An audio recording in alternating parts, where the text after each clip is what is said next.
guys! Welcome back to my channel. So as promised, I'll also be doing the Best of Beauty 2016 high-end edition. So ito na yon, and if you wanna know my high-end picks for the recent year, please keep on watching. Again guys, these are the products that I think are worth your money. Ito naman from the high-end brands. And ito yung mga talagang ginagamit ko, nasuot ko na, tried and tested na hindi nagbe-breakout sa akin since I have acne-prone skin. So if you watch my recent video, which is also another Best of Beauty pero drugstore edition naman, you all know how this will go. Unahin ko muna yung primer, yung foundation, kung paano siya nag-go sa face. Starting off with primer, I don't have anything to show you for the primer. Sa totoo lang guys, I have not been using primer for this past few months. Ang ginagawa ko lang is my thick moisturizer and then I follow it up with my foundation. Minsan gumagamit ako, yes, and I use my Guerlain Your primer, kaya lang guys, sobrang mahal niya and I can't really see a big difference para sa price na binabayaran nyo, so I can't really recommend it. For foundation guys, I have two recommendations. Isang sheer coverage and the other one is a full coverage one. For the sheer coverage foundation, I have this Bobbi Brown Intensive Skin Serum Foundation with SPF 40 PA+++, and ang haba rin ang name niya. But anyway, I love this foundation so much when I don't want to wear a foundation. Medyo magulo yun, diba? As explained by the SA, mas more on skincare benefits daw itong foundation na to kesa sa pagiging foundation niya, kaya medyo sheer lang yung coverage. It smells like the skincare line of Bobbi Brown. This comes in a glass bottle and then meron siyang dropper para talaga siyang serum, and ganyan siya guys. I'm in the shade Warm Sand 2.5 and this is my exact shade. It is yellow undertone, kaya mas okay. Medyo mabigat siya sa makeup bag, and if you're thinking of bringing this sa travel, hindi naman siya delikado kasi naibagsak ko na siya na ilang beses pero hindi talaga siya nababasag. So I think medyo makapal yung pagka-glass bottle niya. Sometimes what I do, I don't layer my face with moisturizer before this one kasi parang may kasama na siyang moisturizer, so it feels nice on the skin. It feels rich on the skin. Even if I am combination oily skin, hindi naman ako nagkakaroon ng problema because sometimes when I put something too heavy on my face, medyo nagkakaroon ako ng white bumps. Ibig sabihin nakaklag niya yung pores. But with this one guys, wala akong breakouts. I don't get the small bumps that I get from putting too much on my skin. For those who's just starting out na naghahanap ng foundation na sheer coverage and hindi siya magbe-breakout, this is a nice recommendation. But the thing is, the only downside is the price. Namamahalan talaga ako sa kanya. I think this is around 3,000 pesos. For full coverage naman guys, of course, alam niyo na kung ipapakita ko, this is a Marc Jacobs Remarkable Full Coverage Foundation. This foundation just literally lives up to its claims. Sobrang full coverage, as in, pag may problema ako sa face, ito yung ginagamit ko and it just covers it. It comes in a glass bottle and when you open it, one of the downsides is the applicator. Actually, hindi siya applicator, parang pangkuha lang siya sa loob and then nilalagay ko sa back of my hand. I don't put it straight up sa aking face because that would just contaminate the foundation. I just really hope that it comes with a better dispenser, kaya lang guys, ito talaga. But maybe they have a reason. Baka mamaya yung pump pag ginamit mo magkakalag siya because it has too much pigments. I really don't know kung bakit yun ang ginamit nila. For the coverage that this foundation gives, it definitely feels lightweight. The problem is minsan pag sobrang lightweight niya sa feeling or magaan, napapasobra tayo ng lagay, and this foundation has a tendency to cake when you put too much. Remember na kailangan mo siyang spread ng maayos sa face. What I do is I use a damp sponge, and minsan mas medyo basa-basa pa yung sponge para mas mabilis siyang maikalat sa buong face. By that, you're very sure na madidistribute mo evenly yung foundation and hindi ka mapapasobra, meaning hindi ma-accentuate yung bumps, yung pores, o kung ano mang blemishes na meron ka. I have combination oily skin guys, meaning I am drier on this parts and on the T-zone oily. So I know how it feels pagka sobrang dry and pagka sobrang oily. But what I do, whatever my skin condition is, I do not forget to moisturize. You cannot put this foundation on without moisturizing. I tell you, it will cling to your patches and it will accentuate everything. As with other foundations na full coverage, you can't just put it on your face. If you have oily skin and takot ka sa moisturizer, minsan ganun kasi yung idea natin na pag oily, ayaw natin mag-moisturize. But you can use a water-based moisturizer, yung mga gel type. If you have drier skin, you can use thicker moisturizers or creamier moisturizers. You have to have a well-prepped skin kasi kung hindi siya maguguan nicely and parang masasayang yung potential ng foundation. To be honest guys, I do not use any primer for this foundation. Just my Origins moisturizer and yun lang, okay na. As the day goes by, I definitely have to blot on my T-zone area because dito nga ako oily, but nothing that the tissue can't remove. So this foundation also settles on my laugh lines. Kasi guys, parang wala pa ako nakikitang foundation na hindi nagsisettle sa aking laugh line since I am bungis-nis. I do not wear foundation on a day-to-day basis, so hindi ako foundation all day every day. Kaya lang guys, there are days na talagang sunod-sunod na events, and when I wear this on a daily basis, I do not get small white bumps. That is what I usually get pag alam kong nakakalag yung skin ko. So I am definitely sure that this foundation is okay for my skin dahil ako ay acne-prone skin. Isa kasi yun guys sa pinaka-importante ko tinitingnan when using a foundation na hindi siya magbe-breakout. I've used other foundations na sobrang tagal sa skin, yung medyo waterproof na kahit pawisan ka, hindi siya agad natatanggal. But the thing is, yun nga, nagbe-breakout ako sa kanya. Now for the foundation, we're moving on to concealers. So I have this Makeup Forever Extreme Camouflage Cream and it is extreme for a reason because waterproof siya. This concealer guys, ang main purpose na for me is to cover my veins kasi I'm very conscious about my veins kasi sobrang kitang-kita sila. It also says here that it is fragrance-free, non-comedogenic, and sensitive skin tested. So siguro, ito yung reason why it doesn't break me out. Sa years na ginamit ko siya, hindi niya ako break out.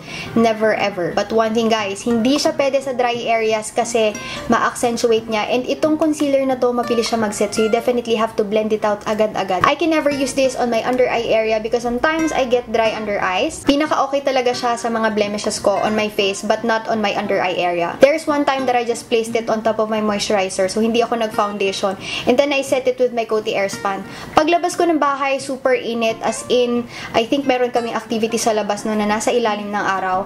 Natanggal na siya lahat pero itong concealer na to guys, hindi siya natatanggal. So that is how extreme this concealer is. So mas maganda siya sa mga blemishes, lalo na sa mga acne na hindi mo ma-cover-cover. For setting powder, I have only one to show you from the Highend. This is the Laura Mercier Loose Setting Powder in Translucent and ito yung ginagamit ko pag may mga events. This is the powder that I use to bake and set my face and most of the time, hindi na ako nagbe-bake. Parang nilalagyan ko na lang yung buong face ko with a sponge. Same sponge that I use with my foundation. I find na pag damp yung sponge na ginamit mo to set your face or to bake your face, mas madikit yung powder particles. And it is translucent kasi meron pa rin siyang yellow tint and this will have flashback pag hindi ka nag-mist. For misting, you can use water in a spray bottle o di kaya yung water in a spray bottle na hinaluan ng beauty oil, Smashbox Photo Finish Primer Water. What I use, yung Luminous na Botanical Facial Mist, ano pa bang iba, Tatcha, maraming pwedeng spray sa kanya. As long as you put water in it, matatanggal yung flashback. And the thing is, nagme-melt yung powder particles, making it stick to your foundation more. So, mas mukha siyang natural. So there, if I have events, I use this one kasi medyo mamahalin siya.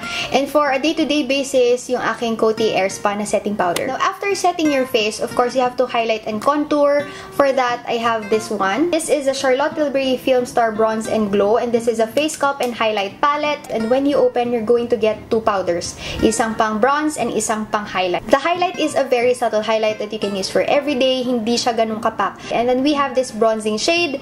And I love this bronzing shade a lot because I use this as my bronzer and contour in one. So what I do, iba-bronze ko muna yung buong face and then afterwards, I concentrate on areas where I have to contour, especially right here sa cheeks. And contour na rin siya. We're not moving on to blushers yet, kaya lang itong palette na to guys is highlighter and blushers in one. This is a very famous Becca Jaclyn Hill Champagne Collection Face Palette. This is very reminiscent of the Tom Ford palettes because it's white and then meron din siyang gold trim. Hindi ko alam kung doon nila pinattern, but when you open it, you get a very large mirror. And then meron kang isang luminous blush, dalawang mineral blushers, and two highlighters. Sa palette na to, lahat nagagamit ko. So feeling ko ito yung pinakasulit na palette na nabili ko for the last year, which is 2016, dahil lahat nga, walang tapon, nagagamit. For the luminous blush, maganda siya kasi hindi mo na kailangan mag-highlighter dahil luminous nga siya. And then for the mineral blushers, ito isang earth tone and isang pink. For the highlighters, we have Champagne Pop. Alam niyo naman na yun guys. I do not have to explain kasi nga, sobrang famous ng highlighter na to. And then we have this one in Prosecco Pop. But sa dalawa na yan, parang mas gusto ko si Prosecco Pop. This complements my skin tone even better kasi mas golden siya kaysa kay Champagne Pop. We're totally moving on sa blushers. And the first blush that I'm going to show you, I got it for free sa loot bag ni Bretman Rock nung nag-makeup masterclass siya. This is a Tarte Amazonian Clay 12-Hour Blush in the shade Sensual. And pag una mo siyang tinignan, nakatingin ako sa screen, parang hindi ka naiengganyo agad na gamitin siya kasi earth tone blush siya. Pero pag nilagay mo siya sa'yo, ang ganda niya. Wala ko iba masabi kundi ang ganda. Kasi nung ginamit ko siya ng isang araw, parang sabi ko, best of beauty agad kita. Kasi nagko-complement siya sa skin tone na Pinay. Okay, now guys, I am Pinay skin tone. Trust me, maputi lang kung tingnan dahil sobrang dami ng ilaw na nakatutok sa akin. Next, I have 3 blushers to recommend from MAC. Unahin muna natin guys yung aking pinaka-favorite na MAC blush of all time. And this is the MAC Pro Longwear Blush in Rosy Outlook. As you can see, na-hit pan ko siya and I have never hit pan on any blush in my life. Ito lang talaga kasi pag tinatamad ako mag-isip ko anong gagamitin ko na blush, ito na lang yung ginagamit ko. And it definitely is pro long wear. Yung tipong pinagpawisan ka na, basta maganda yung base mo, nakadikit pa rin talaga siya. Ang hirap i-explain, basta kita nyo naman na paborito ko siya. Next are these mineralized blushers. Ngayon naman may aeroplano, mailipad pa din. But these are in the shades Warm Soul and Dainty. Si Warm Soul, it's an earth tone blush, and si Dainty, it's like this dainty pink blush. What I like about these blushers is that they look natural on your skin. Much more natural dun sa rosy outlook na pro long wear blush because sila ay mineralized. Medyo ingat-ingat na lang tayo pag ginagamit sila because these are baked blushers. So, ibig sabihin, mas prone sila o mas madali sila mabasag. Next blushers that I'm going to show you is ano ba? Gamo-gamo na lumilipad, hindi ko talaga siya mahuli. But anyway, the next blusher that I'm going to show you is both from Marc Jacobs, and ito na-discover ko when I went to SG. Isa lang yung binili ko nung September, birthday ko. Pero pagbalik ko nung I think around December, early December, for an event, bumili ulit ako na isa kasi nga nagandahan ako dun sa una kong binili. And these are luminous blushers. It comes with a big mirror right there, and then ang paggamit sa kanya, isi-swirl mo yung brush mo so that you get both of the colors. Kasi nakikita nyo, dalawa yung shades na nandito sa loob ng palette. First shade that I bought, which is Kink and Kisses, is Peachy. And ito namang isa, which is in Lush and Libido, para siyang violet pink. Ito mga blush na to, nagtatagal siya sa aking cheeks and mas natural siyang tingnan. Ito na talaga yung huling blush na ipapakita ko. Sorry, ang dami kong pinakitang blush. Kasi yun yung madalas na mas na-excite akong piliin. But these are the Charlotte Tilbury Chic to Chic Swish and Pop Blusher in the shades Love is the Drug and Love Glow. This is Love is the Drug and this is Love Glow. Love is the Drug, mas nakikita siya sa aking skin tone, but this one is a very, very subtle blush. The outer diameter, you put it dito sa buong cheeks, and then yung nasa gitna, just like a pop of color dito lang sa apples of the cheeks. Sometimes, what I do, I just swirl it all around and then nilalagay ko sa cheeks para hindi na siya paiba-iba pa. Something for the brows, I have this Anastasia Dip Brow Pomade in the shade Medium Brown. This is not what I'm using right now. I'm using the Anastasia Brow Powder Duo in the shade Medium Brown. But if you want something that's longer lasting, I would highly recommend this one kasi yung powder na ginagamit ko, syempre pag na-wipe siya na ganyan or nabasa, natatanggal agad siya. But I don't have any problem with that since yung nilalagyan ko lang, nakatingin ako sa screen, yung nilalagyan ko lang sa brows ko is only up to where my brow hairs end. Sometimes I know there are bald spots sa ating brows na kailangan na hindi talaga matatanggal or else halatang-halata na drinawing mo siya. I like the shade Medium Brown. Ayan, kalahati na lang siya. Hindi siya mapula sa aking brows. Ayoko ng something that's reddish on my brows. Now we're moving on to lipsticks and medyo marami akong ipapakita sa inyo. First off, our Lipland Liquid Lipsticks. Itong dalawa na to guys, magkaiba siya ng shade and magkaiba rin ng formulation. This is the liquid lipstick in Nirvana and this one is the liquid lipstick in Provocateur but different textures. Parang satin ito and then ito super duper matte. This one I think I really have to show you. This is in the shade Nirvana and Provocateur. Si Nirvana, nagdadry siya into a demi-matte finish. Pero ito guys, pag nagdry na yan, mamaya, super duper matte. And this is one of the thinnest liquid lipstick formulations that I have tried na comfortable sa lips. And actually, hindi ko alam kung paano ko nasendan nito. Hindi ko natandaan na binigay ko sa kanila address ko or what. So maybe parang in collaboration siya with another brand that I gave my address to. But the packages, they came from the US and I'm really glad that they sent this to me kasi hindi ko siya malalaman kung hindi nila sinend sa akin. Formulations are really great. I almost forgot to tell pala guys na itong red na to, Provocateur, hindi siya agad gumagalaw. It's almost smudge proof. And then itong isa na to, mabilis siyang gumagalaw. Para lang siyang texture ng ColourPop na satin lips. Next liquid lipstick that I am going to show you is from the brand Tarte. So this is the Tarteist Lip Paint in the shade TBT. And ayan, naswatch ko na siya kanina.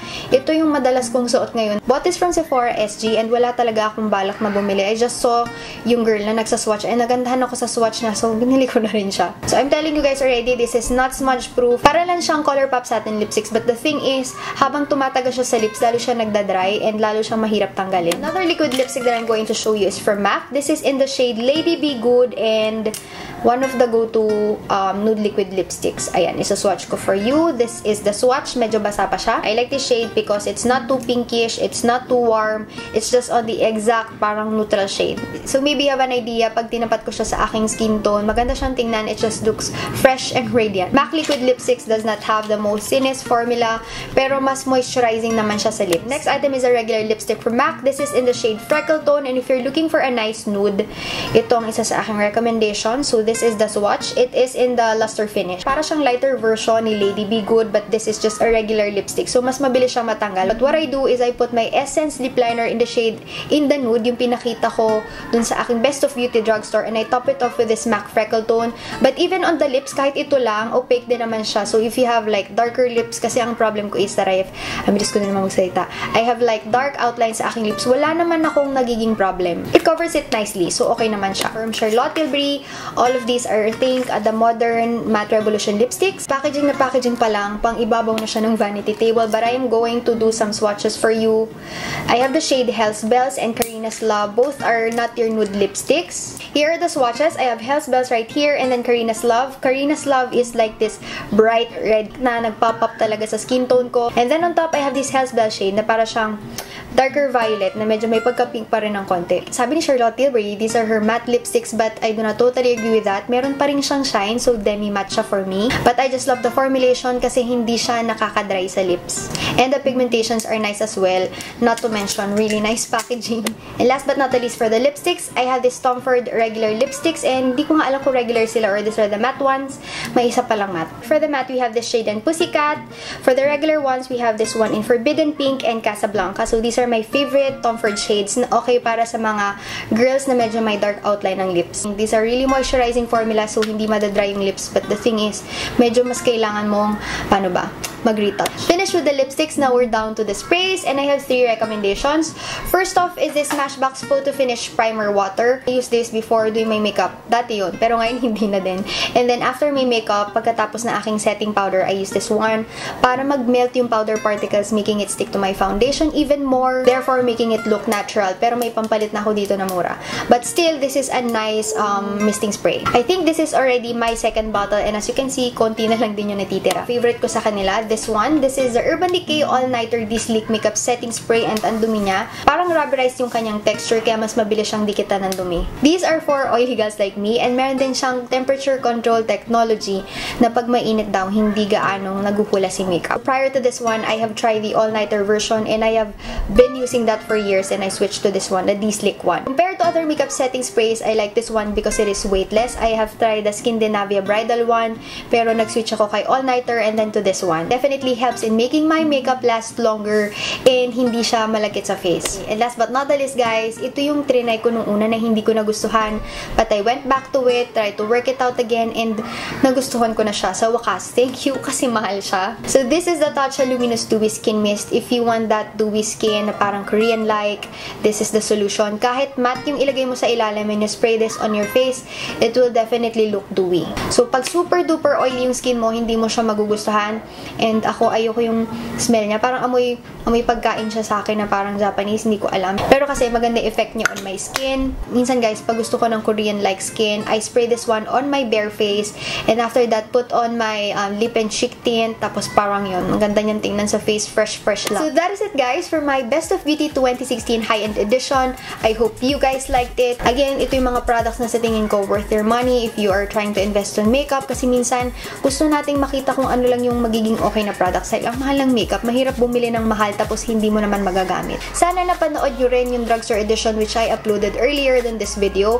I'm going to put the links in the description box below so you guys can still watch it. If you like this video, kindly give it a thumbs up, comment, and subscribe. Thank you for watching! Bye! Moving on to concealers naman, I have 3 to recommend. Mukha lang silang marami kasi yung isa dito, 4 yung shade na meron ako. And unahin natin siya. These are the Maybelline Fit Me concealers and I so love them kaya iba-iba yung shades na meron ako. I have the one in number 10. Now, this is not locally available. Itong shade na to, I ordered it online tapos sa ibang bansa.